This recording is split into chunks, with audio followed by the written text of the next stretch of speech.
Those flashing lights on your Cadillac SRX's dash aren't always a disaster. You turn the key and suddenly the park, ABS and traction control lights all come on. Feels like a big problem, right? But don't panic, these warning lights often point to something simple and cheap, not a wallet-busting repair. Dealerships might jump to replacing the ABS module, but it could just be a blown fuse, loose connector, or damaged wire. Before you spend big, let's walk through some easy steps to diagnose and fix this yourself. We'll start with the simplest solutions first, using basic tools you probably already have. No need to be a pro mechanic, just a little patience and willingness to get your hands dirty. By the end, you'll save money and gain the confidence to tackle car problems yourself. Let's get started. Before we dive in, let's grab the essentials. You'll need a basic OBD2 scanner, a multimeter, a socket set, and needle nose pliers. Electrical contact cleaner and a small wire brush or old toothbrush will help clean connectors. Safety glasses and mechanic's gloves are smart for protection.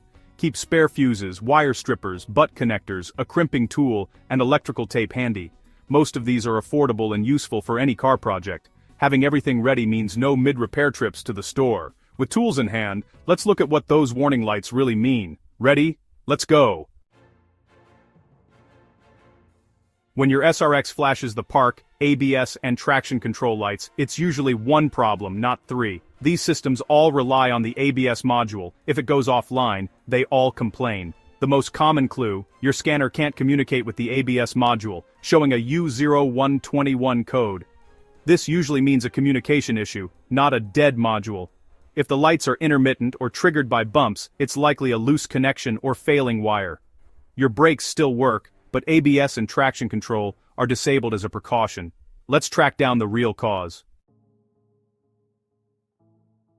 Time to diagnose. Plug in your OBD2 scanner and try to connect to the ABS module. If you get a communication error, scan other modules for related codes. Next, check the fuses and relays in the underhood fuse box. Look for ones labeled ABS or EBCM. Use pliers to pull the ABS fuse. If it's blown, you may have found the issue. Swap the ABS relay with another identical one to test if it's faulty. If fuses and relays are good, inspect the ABS module's main connector for corrosion or bent pins. Disconnect it carefully, then check for green or white crusty buildup. Clean any corrosion you find. If the connector looks good, move on to checking power and ground at the connector using your multimeter. Identify the power and ground wires and verify you have 12 volts.